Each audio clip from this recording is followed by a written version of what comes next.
before.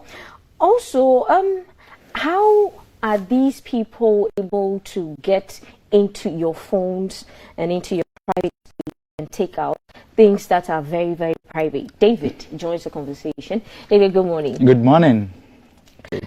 I like your t-shirt. Oh, same. Thank you for mine. Sure. Okay, Welcome. so sextortion is trending, okay? Yeah. And we've had, in Ghana, we've had one case where a woman sent her phone in to be repaired. And then apparently the guy linked. People try to, when they get your nude pictures, they try to demand money, right? So they hold your nude pictures or your critical information in ransom, right? The demand of money, right? So this issue is really happening or is going on and people can't speak about it. If right now we should open the phone line for people to speak about this issue, they should know that it's almost in our homes, you know, but the issue here is that people can't speak about it, because if you are married and the other way versa, you know, the woman been caught in this, she cannot even complain or tell her husband about it. So this has become one of the challenging issues that we have, right? And so if you go to all our security agencies, they will tell you that currently some of the reports that comes, sextortion is also among them or on the lead, right? Not only sextortion, we have other threats. We have sextortion. So that's, hey, if you join us, you see, that's why we said, hey, stop sextortion now. So we are looking at sextortion. So you see, this graphical picture of the way sextortion is on our screen here. You see people pretend to be halfway good people online, but in reality this is how they look, right? So fantasy, this is how they look. So on the social platforms you meet someone who claims that he is someone or she's the other person, then you try to start something with the person. So normally they play with your emotions, right? So when emotions are involved, we don't pay much attention to critical details, right? So I have a platform here, right? Anyone that you want to deal with the person online, right? The person is in your DM, want to be your friend. You have to know much about the person, right? So investigate on the person or about the person. This website would help us, InfoSpace, right? When I go to InfoSpace, assuming I hear that, let's say maybe David, right? Or Jedu, I can just search for Jedu. Let me bring this in here. I can just search for Jedu. Okay, let me put my mouse pointer here and say Jedu. So it will respond here. So now you just go there. If you're watching us, you just go to this platform, right? The person who claims that she or he is another person or he's pretending to be the other person, right? Okay, so you come here. Let's say Jedu. Yeah, it will come. I think it's quite slow. So you can try it wherever you are watching us from, right? So you can check this website. It runs through the web for you. Okay. Wherever that name is being found, it brings to you, right? So yeah, it's back.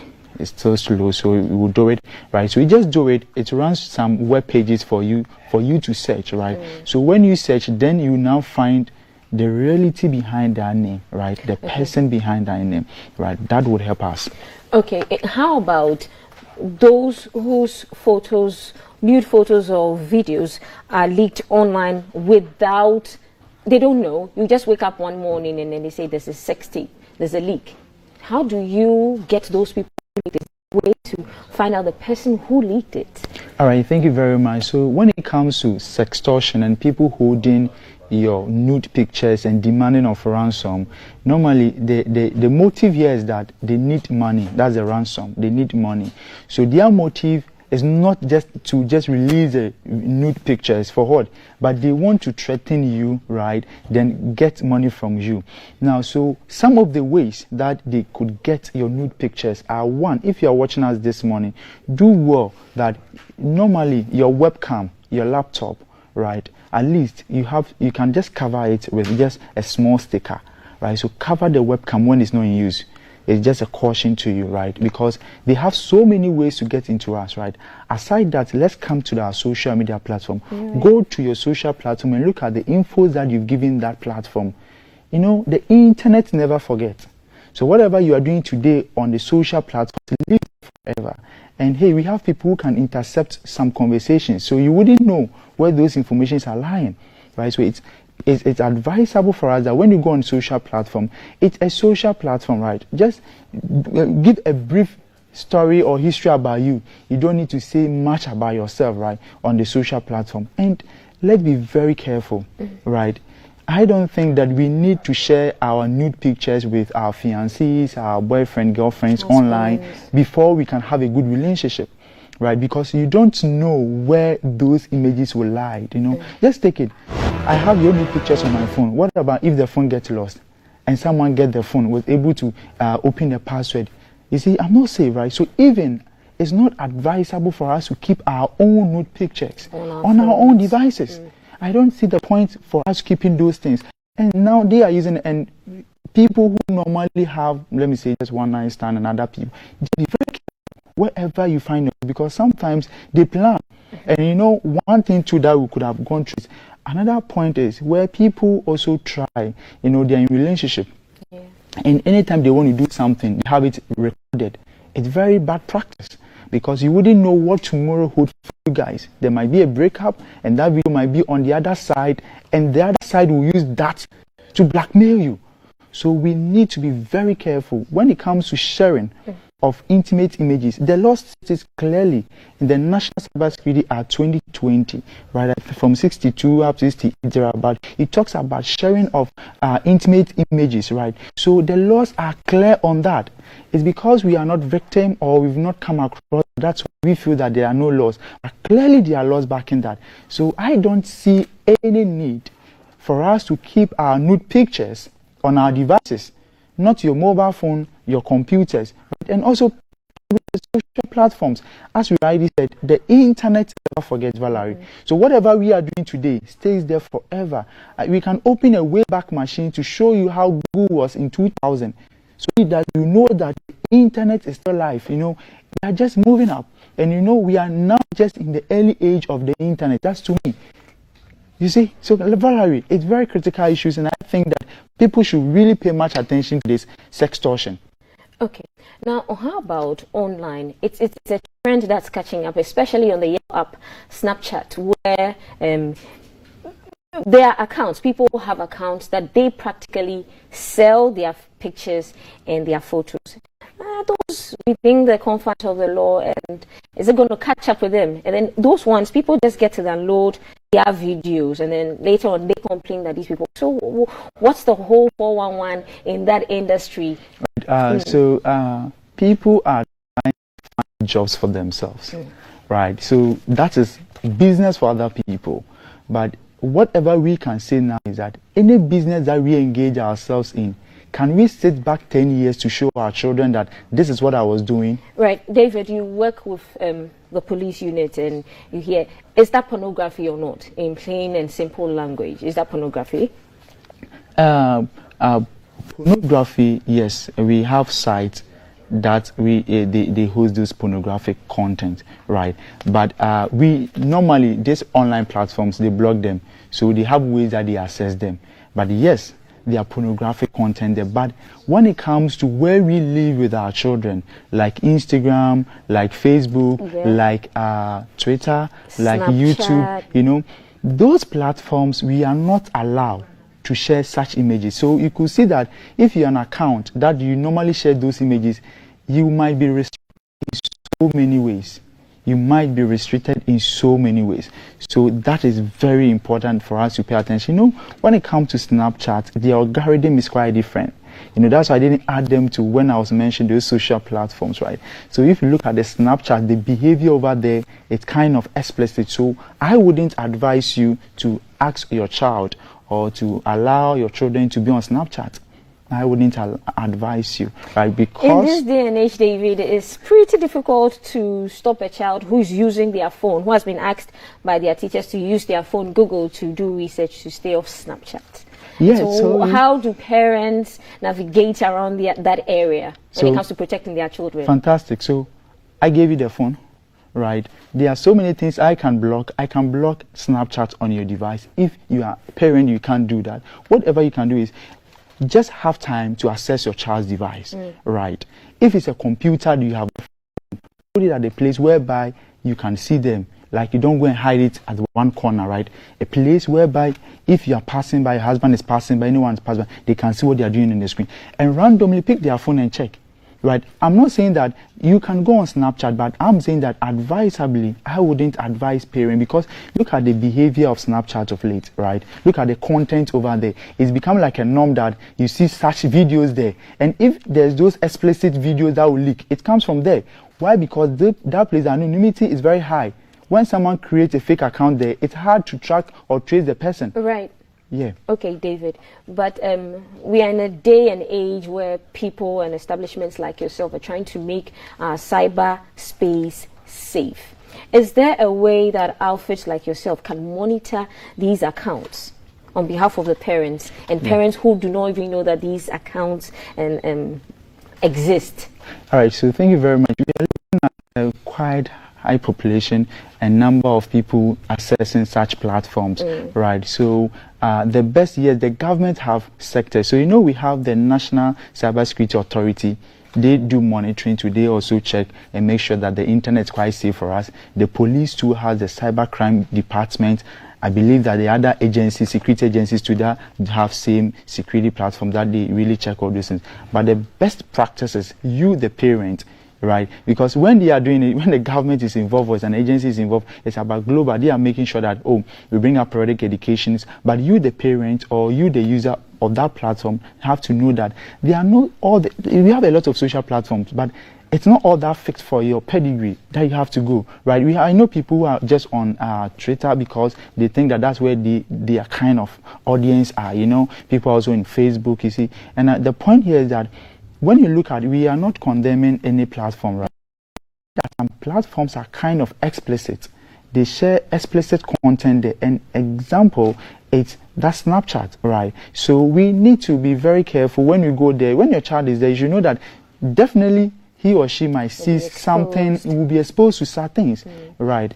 So we have to be careful. But we cannot really say that, okay, don't go on Snapchat. But whatever we can do is we can only advise you, or we can speak to you about some platforms that are okay. And even our children, if you have a child, we have kiddie search for children. There is no need for them to even use a Google. Right. Kiddie search. We have kiddie search for children. They have to use those platforms. So and I believe that our ICT teachers should also do us more good than when they are asking the children to come on this technological device. They should show them the platform to access. Right. They should help the parents to block some of the IPs of such platforms, right? Because it starts from there. You could go on those platforms and see those young people are rather doing this.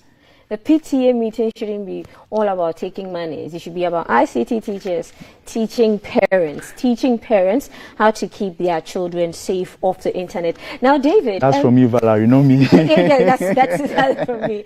Then also, if when you're online on almost all social media platforms, you get requests.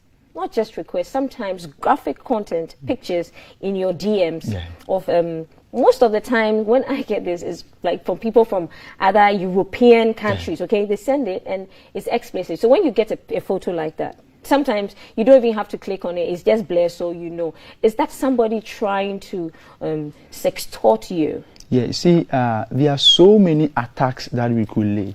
When we want to get you involved in this whole issue, sextortion, right? And one is what you just rightly said. On the social media, they try to be your friend.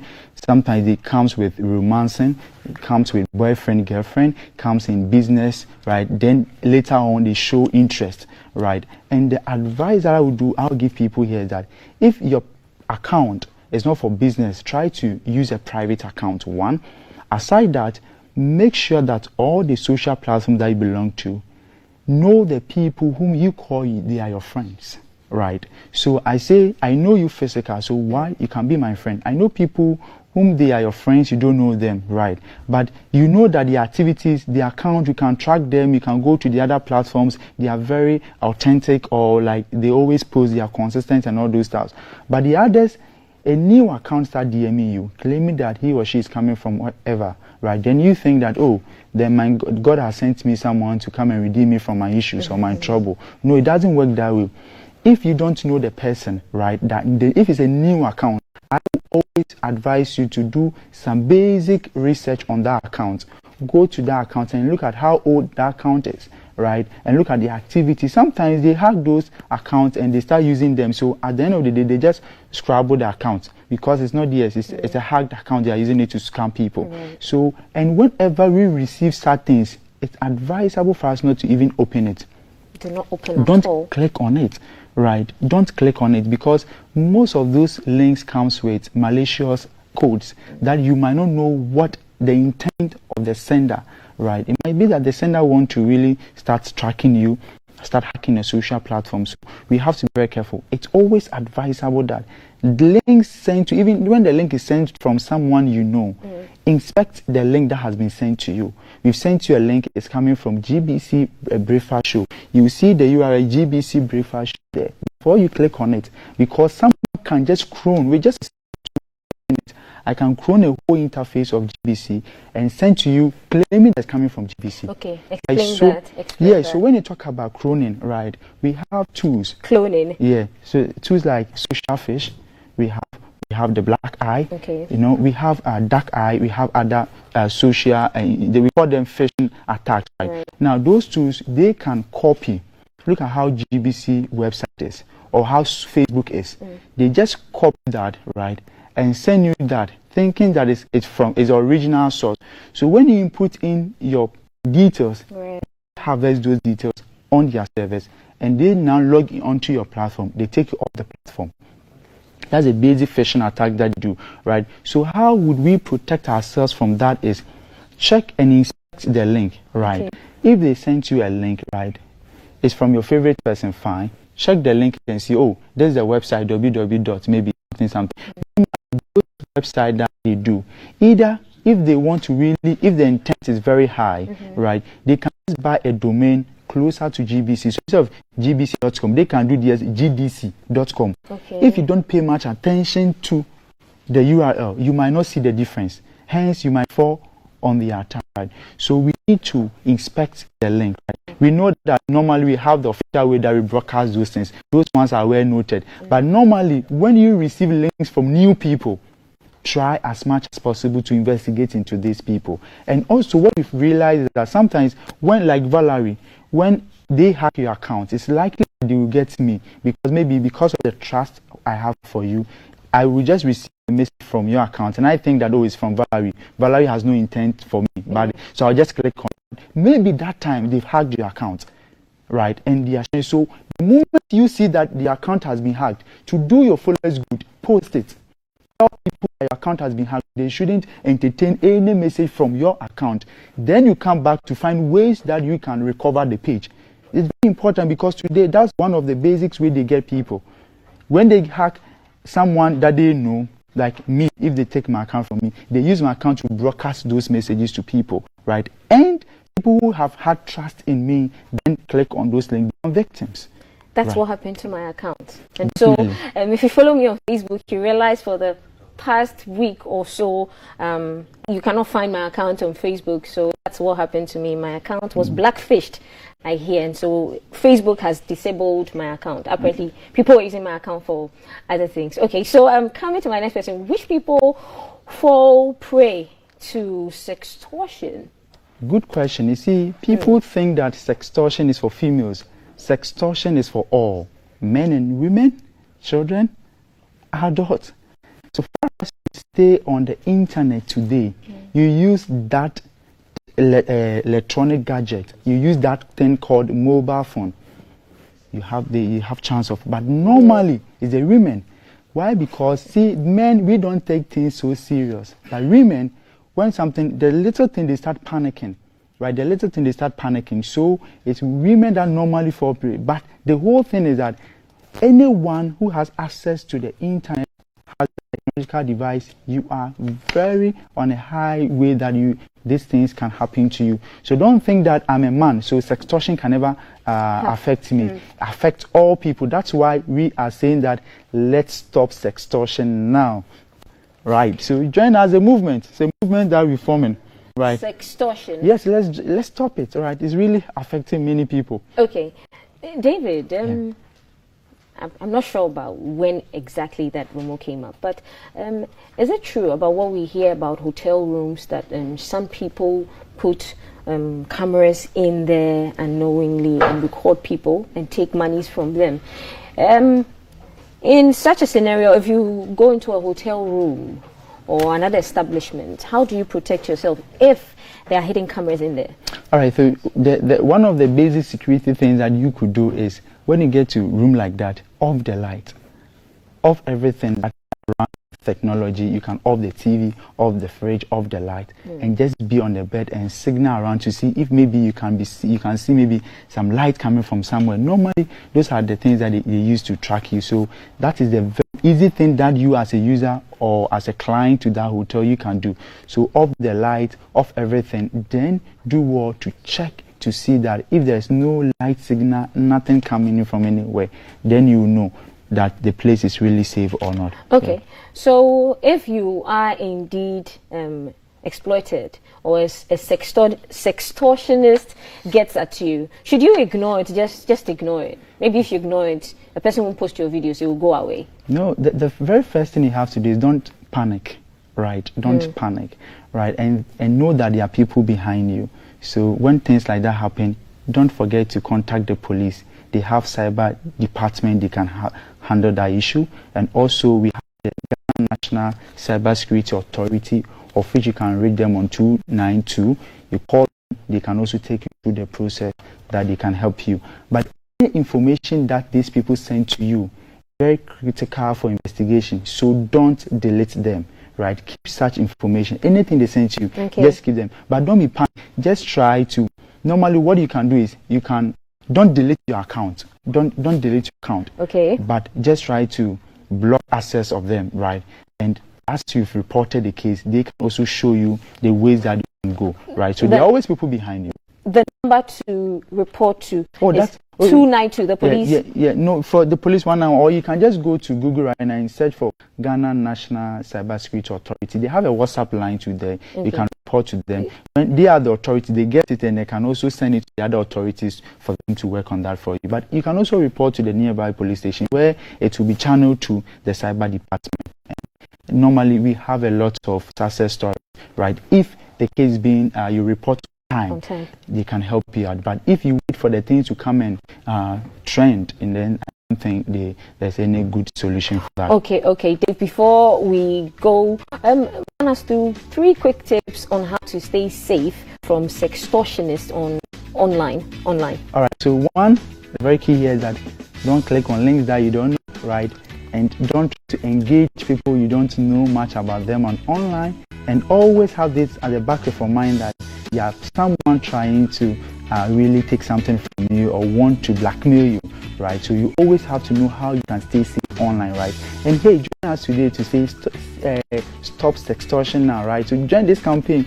Larry and we are saying stop sextortion. So now, right? Stop sextortion now. This has been our conversation. You can catch the whole conversation when you go online to Ghana Broadcast Corporation Facebook. The whole conversation is there. Thank you, David, for coming. And I'm going to hand over to Thelma Taki, I am Thelma Taki across all social media platforms, and she's not going to get hacked or somebody's not going to sex. Hopefully not. I'll call David straight away. I call him for other things. So if anyone ever worries me online, just call David. It's Thelma. Oh, Madam Thelma, how are you? Somebody is worrying me. That's me. Right, see? What's up? What's happening in your corner? Conversation. So we'll be coming back after the sports news to tell you about all the stories that are in the newspapers on the front pages and elsewhere. The Daily Graphic is talking about the Auditor General retrieving 2.2 billion Ghana cedis, representing disallowances from 2027 to 2022. It's also talking about government creating 5.3 million jobs, according to the Minister of Employment. We are told by the IMF that Ghana will overcome the economic challenges. That story is also in the Daily Graphic. Of course, the anti-galamsey task force that led to the arrest of some 164 persons, including foreigners, is also on the front page of the Daily Graphic. The Federation of Disability Organizations is telling government to lay the PWD amendment bill before Parliament now, and they're very passionate about that call.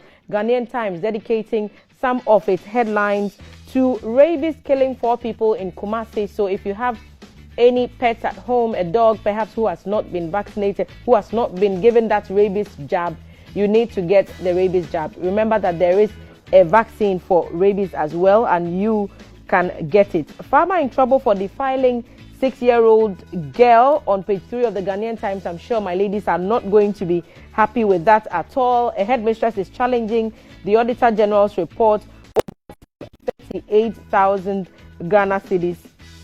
We'll look at the details in that story later. Let's support girls to become assertive and confident, ICDP country director is telling the country. And the Finder newspaper dedicates part of its time to the NPA shutdown on filling stations for cheating consumers. So all these stories and more we'll expect when I sit down with the ladies after sports news with Multity.